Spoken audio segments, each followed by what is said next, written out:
My sister sabotaged my medical school interview. Then she needed the surgeon I became. My sister deleted my alarm, hid my car keys, and called my interview location pretending to be me to cancel. I woke up at 9:47 a.m. to 17 missed calls from Johns Hopkins Medical School, asking why I hadn't shown up for my 8 a.m. interview. The interview I'd spent 4 years working toward. The one that would determine if I got into one of the best medical programs in the country.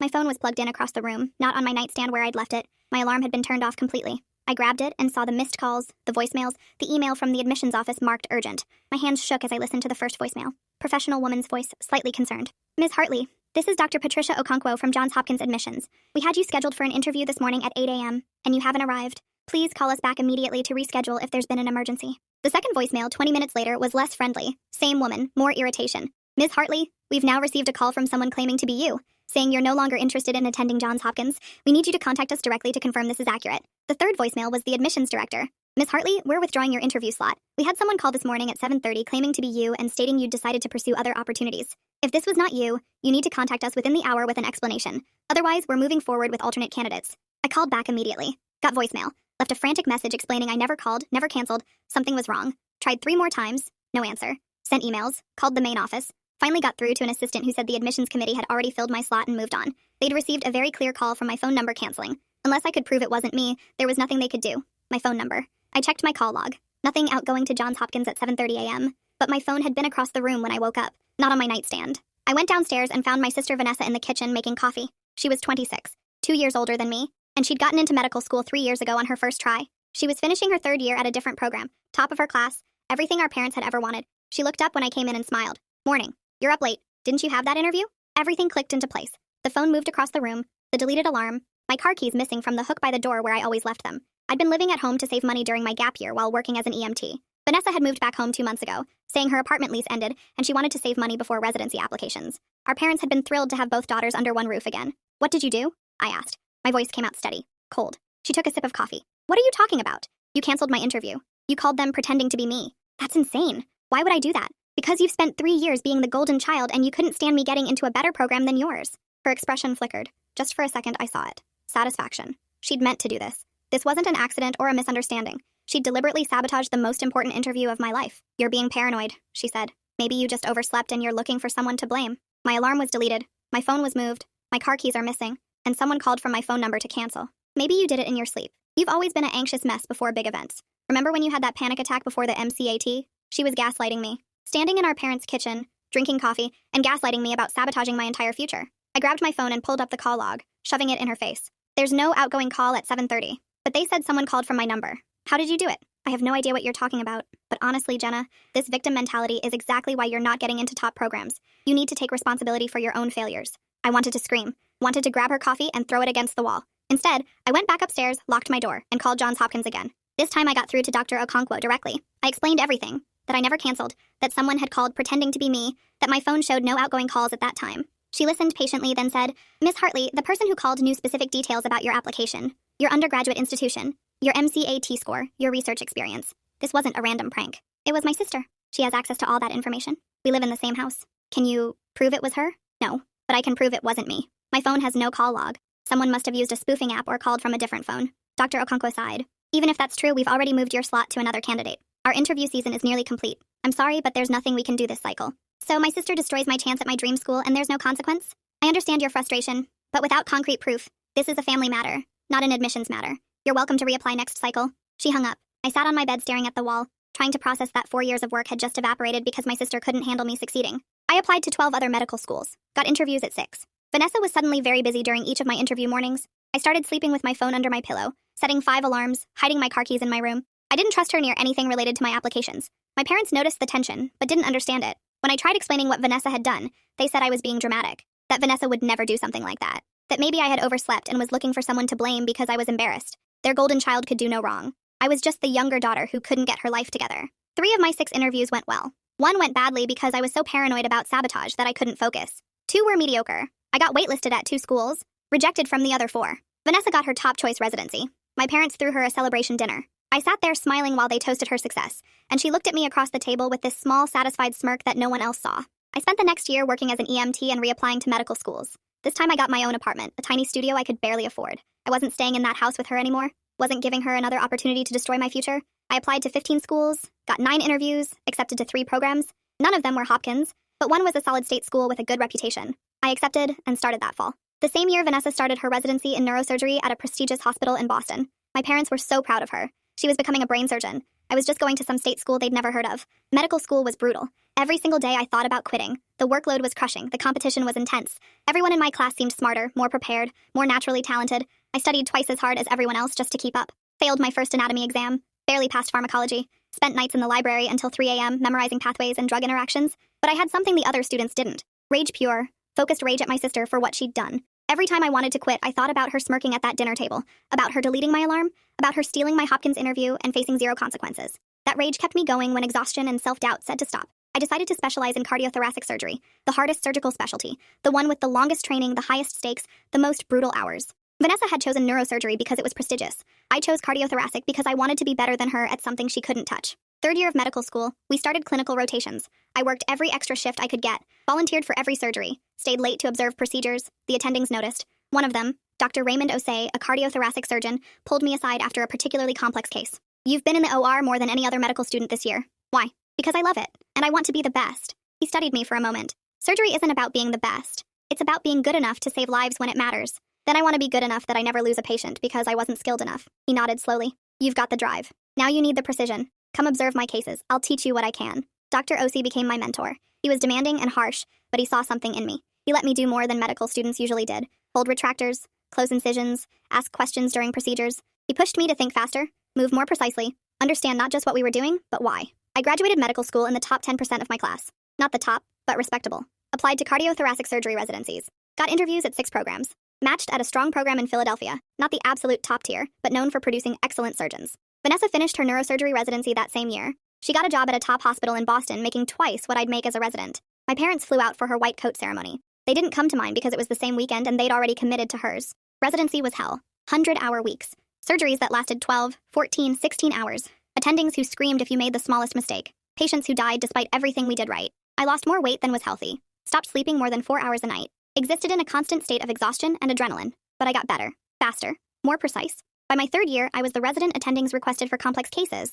The one they trusted with difficult dissections. The one who stayed calm when things went wrong in the OR. Dr. Osei, who'd moved to Philadelphia and was now an attending at my hospital, said I was the most naturally talented surgical resident he'd taught in 20 years. I didn't believe him. I knew I wasn't naturally talented. I'd built every skill through repetition and rage, and refusing to be less than extraordinary. 5th year of residency, I was chief resident. The one managing the other residents, coordinating schedules, running the service. The one who got called for every emergency, every complication, every patient circling the drain at 3 a.m. I lived in the hospital. Barely had an apartment anymore. Just a place to keep clothes and occasionally shower. Vanessa was thriving in Boston. According to my parents, she was being published in major journals, giving talks at conferences, dating a successful lawyer. Everything was perfect for her. I didn't talk to her. Hadn't spoken to her in 6 years except for forced interactions at family holidays I couldn't avoid. She'd never apologized. Never even acknowledged what she'd done. My parents thought I was holding a grudge over nothing. After residency, I got accepted into a cardiothoracic surgery fellowship at Mass General in Boston. 2 more years of training, learning from the best surgeons in the country. Vanessa was still in Boston. I didn't tell her I was moving there. The fellowship was intense. More complex cases, more responsibility. I was operating on hearts that other surgeons said were inoperable, doing transplants, repairs, procedures that required microscopic precision. I lost patients. That's inevitable in cardiac surgery. But I saved more than I lost. My success rate was higher than the other fellows, the attendings noticed. One of them, Dr. Kenji Yamamoto, head of the cardiac surgery department, started giving me the cases other fellows weren't ready for. A year into my fellowship, I got a call from my mother. She was crying. Vanessa had collapsed at work. They'd rushed her to the ER brain aneurysm. She needed emergency surgery. I felt nothing, just cold analytical distance. Which hospital? Mass General, they're prepping her for surgery now. Can you come? I'm already at Mass General. I'll find out what's happening. I hung up and went to the surgical floor. Found Vanessa's chart. The aneurysm was bad. Large, irregular, in a difficult location. High risk of rupture during surgery. High risk of stroke or death. The neurosurgeon assigned to her case was Dr. Neil Hoffman, one of the best in the department. But he was in another surgery that was running long. They needed someone to operate now. The attending neurosurgeon asked if anyone was available. I spoke before thinking. I can do it. Dr. Yamamoto looked at me. You're cardiac, not neuro. I've observed enough neuro cases. I know the anatomy. And she's my sister. The room went quiet. Your sister? Yes. And if she dies while we're waiting for Hoffman to finish, that's on us. Dr. Yamamoto studied me for a long moment. Can you be objective? I'm always objective. That wasn't entirely true. But I was capable of separating personal feelings from surgical necessity. He nodded. Then scrub in. I'll supervise. I prepped for surgery with hands that didn't shake. Vanessa was unconscious on the table, her head shaved and marked for incision. She had no idea I was about to cut into her brain. Dr. Yamamoto walked me through it. The approach, the angles, the risks. We opened her skull carefully. Navigated to the aneurysm. It was worse than the scans showed. Larger. with thin walls ready to rupture at any moment. One wrong move and she'd stroke out or bleed into her brain. I worked with precision I didn't know I had. Every movement controlled, every clip placed exactly right. Dr. Yamamoto barely had to guide me. I could feel the difference between healthy tissue and compromised vessels, could see the architecture of blood flow like a map. 6 hours into the surgery, I placed the final clip. The aneurysm was secured. Blood flow rerouted safely. No rupture, no bleeding. Vanessa would survive. We closed her up and I stepped out of the OR. My parents were in the waiting room. They stood when they saw me in surgical scrubs. "How is she?" my mother asked. "Stable. The surgery went well. She'll need monitoring, but she should make a full recovery." My mother collapsed into my father with relief. "Thank God, who was the surgeon? We need to thank them." I pulled off my surgical cap. "I was the surgeon." They stared at me. "You? But you're not a neurosurgeon." "I'm a surgical fellow. I know enough." And I was available when she needed someone immediately. My father's face did something complicated. "You operated on your sister?" "Yes. But you two haven't spoken in years. You hate her." I thought about that. About the deleted alarm. The stolen interview. The 6 years of silence. I don't hate her. I just don't trust her. But she needed surgery and I was capable of doing it. So I did. My mother started crying. "Thank you. Thank you for saving her." I nodded and walked away. I'd saved her life. But that didn't erase what she'd done to me. Vanessa woke up 3 days later. I wasn't there when it happened. I was in another surgery, working on a heart transplant that took 9 hours. By the time I finished, she was awake and talking to my parents. I stopped by her room that evening. She was sitting up in bed, bandages around her head, looking pale and weak, but alive. She saw me in the doorway, and her expression changed. Recognition, then shock. "Jenna? Hey." I stayed in the doorway. Didn't come closer. "They said you did my surgery." I did. "Why?" "Because you needed one and I was available." She looked down at her hands. "I could have died." "Yes. The aneurysm was in a bad location, but I placed the clips correctly and rerouted blood flow. You'll be fine." "I don't understand. After everything, why would you help me?" I stepped into the room then, closed the door behind me. "You want to talk about everything?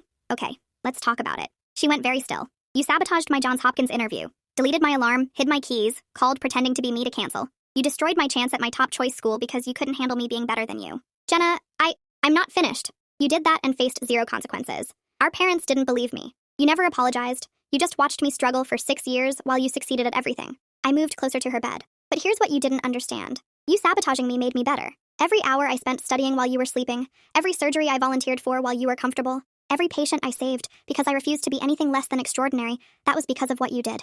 Vanessa was crying now, silent tears running down her face. "You made me into a surgeon who could save your life when you needed it. So yeah, I operated on you. Not because I forgave you, not because we're sisters, but because I'm a surgeon and you needed surgery. And I'm good enough now that I could do it right." I turned to leave. She spoke before I reached the door. "I'm sorry." I stopped but didn't turn around. "I was jealous." She continued. "You were always smarter than me, more driven. I worked so hard to be the best, and you just naturally understood everything. When you got that Hopkins interview, I panicked. I thought if you went there, everyone would finally see that you were better than me. So I sabotaged you.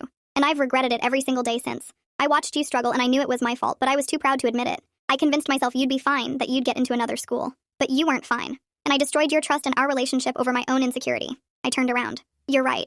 You did. And your apology doesn't fix it. I know. But you're my sister. And when you needed surgery, I wasn't going to let you die just because I hate what you did." Vanessa wiped her face. "Thank you. For saving my life, even though I didn't deserve it. No one deserves to die from an aneurysm. Not even you." I left her room and went back to work. We didn't suddenly have a relationship again. I didn't forgive her just because she apologized. But something shifted. She'd finally admitted what she'd done. Finally acknowledged the damage. It didn't erase 6 years of pain, but it was something. Vanessa recovered fully from her surgery. Went back to work 3 months later. She left Boston after that, took a job in California. Sent me a text before she left. "I'm glad you became a better surgeon than I'll ever be. You earned it." I finished my fellowship top of my class. Got offered a position as an attending cardiac surgeon at Mass General. The same hospital where I'd operated on my sister. The same hospital where I'd proven I could separate personal feelings from surgical necessity. My parents came to my white coat ceremony this time. Both of them. They apologized for not believing me about the Hopkins interview, for choosing Vanessa's side without question, for not seeing how hard I'd worked to get here. I accepted their apology but didn't forget that I'd gotten here despite them, not because of them. Dr. Yamamoto gave a speech at my ceremony.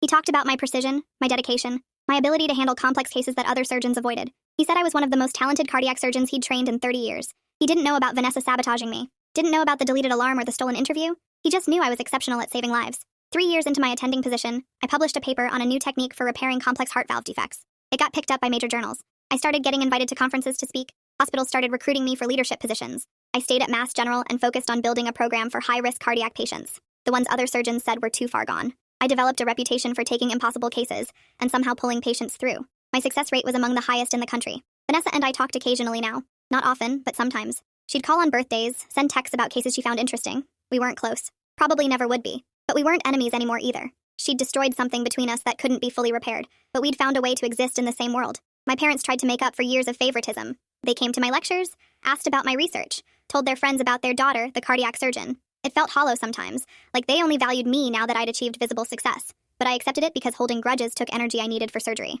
10 years after Vanessa sabotaged my Hopkins interview, I got a call from Johns Hopkins. Dr. Okonkwo, the admissions director who told me there was nothing she could do, was now the chair of their surgery department. She said they were building a new cardiac surgery program and wanted me to come lead it. Why me? I asked. Because your success rate is remarkable, and your research is transforming how we approach complex valve repairs. You'd be a perfect fit. You rejected my application 10 years ago.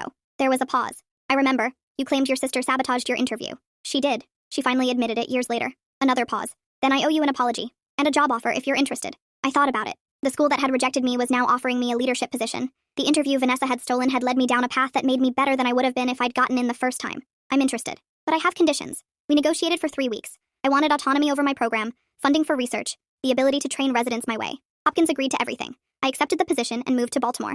Started building a cardiac surgery program focused on the patients everyone else rejected. 6 months into my new job, I was invited to give a lecture at a national surgery conference. The topic was overcoming obstacles in surgical training. I almost declined because public speaking wasn't my strength, but Dr. Osi, my old mentor, convinced me to do it. The lecture hall was packed. Hundreds of surgeons, residents, medical students. I stood at the podium and told them my story. About applying to medical school and getting my top interview. About my sister deleting my alarm, hiding my keys, calling to cancel while I slept. About waking up to missed calls and destroyed dreams. The room was completely silent. I told them about getting rejected, reapplying, ending up at a state school instead of Hopkins. About choosing cardiothoracic surgery out of rage. About working twice as hard as everyone else to prove I deserved to be there. About my sister's aneurysm and the choice to operate despite everything she'd done. She sabotaged my interview because she was afraid I'd be better than her. I said, and you know what? I am better. Not because I'm naturally more talented, but because what she did made me work harder than I ever would have otherwise. She tried to destroy my future and accidentally created the surgeon who saved her life. The room erupted in applause, standing ovation that lasted 2 full minutes. After the lecture, dozens of people came up to tell me their own stories. About family members who'd sabotaged them, parents who didn't believe in them, siblings who competed instead of supported, medical students who'd been told they weren't good enough. They said hearing that someone had overcome that kind of betrayal and still succeeded gave them hope. That night, my phone rang. Vanessa. I almost didn't answer, but something made me pick up. I watched your lecture, she said. Someone posted it online. I waited. Everything you said was true. I did try to destroy your future, and you did become better than me because of it. Her voice cracked. I'm sorry. I've said it before, but I don't think I really understood what I took from you until I heard you tell that story to a room full of strangers. I stole your dream school and forced you to build everything from scratch. And somehow you still succeeded more than I have. I didn't succeed to spite you, I said. I succeeded because I refused to let what you did define me. I know, but you're allowed to be angry about it. You're allowed to hate me. I don't hate you, I just don't trust you, and I probably never will. She was quiet for a long moment. That's fair. I earned that. We talked for a few more minutes, then hung up. It wasn't closure exactly, but it was acknowledgement. She understood what she'd done, and I'd moved past letting it control me. My program at Hopkins grew. Within 3 years, we were ranked among the top cardiac surgery programs in the country. I trained residents who went on to become department chairs at other hospitals, published papers that changed surgical protocols nationwide. My patients, the ones everyone said were too sick, too complex, too risky, they survived at rates that made other programs take notice. I won awards, got invited to join editorial boards of major journals, was offered department chair positions at hospitals across the country. I stayed at Hopkins because I'd built something there that mattered, because this was the school that had rejected me, and now I was making it better. 15 years after the sabotaged interview, I got a letter from the medical school. They wanted to create an endowed scholarship in my name for students who'd overcome significant obstacles to pursue medicine. Students like I'd been, fighting against families who didn't support them, rebuilding after setbacks, refusing to quit despite every reason to give up. I said yes and contributed my own money to the fund. We named it the Second Chance Scholarship, because sometimes the path you didn't choose leads you somewhere better than you imagined. Vanessa called when she heard about the scholarship. That's incredible. You're helping people like you. People like us. I corrected. You overcame obstacles too. Different ones, but still obstacles. I was your obstacle. You were one of them, but you're not anymore. She laughed, a sound somewhere between sad and relieved. When did you get so mature? When I stopped letting what you did matter more than what I accomplished. We talked more regularly after that. Not constantly, but enough that when she got married, I was invited. When I published a textbook on advanced cardiac surgery techniques, she was one of the first people to buy it. We'd never have the relationship we should have had. Too much damage, too many years lost. But we had something. An understanding that we'd both made mistakes and both grown past them. My parents threw a dinner when my textbook was published. Both daughters there, both successful in their fields. My father gave a toast about being proud of his surgeon daughters. I thought about the years he hadn't believed me, the times he'd chosen Vanessa's version of events without question. But I also thought about him showing up to my lectures now, reading my papers, trying to understand my work. To my daughters, he said, raising his glass, both of whom proved that determination matters more than circumstance. I caught Vanessa's eye across the table. She gave me a small smile. Not the smirk from years ago, but something genuine. We drank to that. To determination. To becoming people our younger selves wouldn't recognize. To building lives from the wreckage of sabotage and betrayal. 20 years after the deleted alarm, I'm the chief of cardiac surgery at Johns Hopkins. I run a program that trains the next generation of surgeons. I operate on hearts that other surgeons say are beyond repair. I teach residents that impossible is just another word for difficult. Students ask me how I got here, how I built this career. I tell them the truth. My sister sabotaged my medical school interview, deleted my alarm, hid my keys, stole my chance at my dream school. She tried to destroy my future because she was afraid I'd be better than her. And in trying to stop me, she gave me the motivation to become extraordinary. I tell them that sometimes the people who hurt you the most teach you the most valuable lessons. That betrayal can be fuel if you're angry enough and stubborn enough and refuse to let it break you. I tell them about operating on Vanessa's aneurysm, about saving the life of the person who'd tried to destroy mine, about choosing to be a surgeon instead of a victim. Some of them understand. Some of them have their own Vanessas, their own saboteurs. I tell those students that the best revenge is becoming so undeniably successful that the people who tried to stop you have to watch you succeed. That living well is the greatest response to betrayal. Vanessa and I talk a few times a year now. She's a successful neurosurgeon, running her own practice in California. She's good at what she does, not as driven as I am, but competent and respected. She never had another health crisis, never needed another surgery. Sometimes I wonder what would have happened if I'd let someone else operate on her aneurysm. If I'd stepped back and let Dr. Hoffman handle it when he finished his other surgery, if I'd chosen revenge over medicine. But that was never really a choice. Because I'm a surgeon before I'm a betrayed sister. Because saving lives matters more than settling scores. The Johns Hopkins lecture hall where I teach has my name on it now. The Jenna Hartley Surgical Education Center, funded by my textbook royalties and speaking fees. Students file in every week to learn from me. I stand at the front of the room and I think about 24-year-old me, devastated and betrayed, watching her future disappear because someone she trusted had sabotaged her. That version of me had no idea she'd end up here. Teaching at the school that rejected her. Running the program she wasn't good enough to attend. Saving lives with hands that learned precision from pure determination. My sister tried to destroy me. Instead, she made me unstoppable. And every surgery I perform, every life I save, every student I train, that's proof that betrayal doesn't have to be the end of your story. Sometimes it's just the beginning of becoming who you were always meant to be. I saw Vanessa at a conference last year. We had coffee between sessions, talked about our careers, our lives, the distance between who we'd been and who we'd become. She asked if I'd ever truly forgiven her. I told her the truth. I'd moved past it, but forgiveness wasn't the right word. But she did change the trajectory of my entire life. Made me harder, more driven, less trusting. Those weren't things to forgive. They were just facts to accept. But I'm grateful in a weird way, I said, because I don't think I would have pushed this hard if you hadn't pushed me out. She nodded slowly. I created my own monster. No. You created a surgeon who was good enough to save your life when it mattered. That's not a monster. That's just someone who refused to let you win. We finished our coffee and went to different sessions. I watched her walk away and felt nothing. No anger, no resentment, no lingering pain. Just the quiet satisfaction of knowing I'd built a life she couldn't touch. That the worst thing she ever did to me had become the foundation of everything I'd achieved. My sister sabotaged my medical school interview. Then she needed the surgeon I became. And I was good enough to save her. Not because she deserved it, but because I'd become someone who saves people. Even the ones who tried to destroy me. That's the real revenge. Not hurting them back, but becoming so skilled at your craft that you transcend their betrayal entirely. Becoming undeniably, unquestionably extraordinary despite every obstacle they placed in your path. She tried to make me fail. I became the best in my field instead. And every day I operate, every life I save, that's proof she didn't win. If you enjoyed this, you'll definitely want to see the next ones too. So subscribe now and let me know your take in the comments.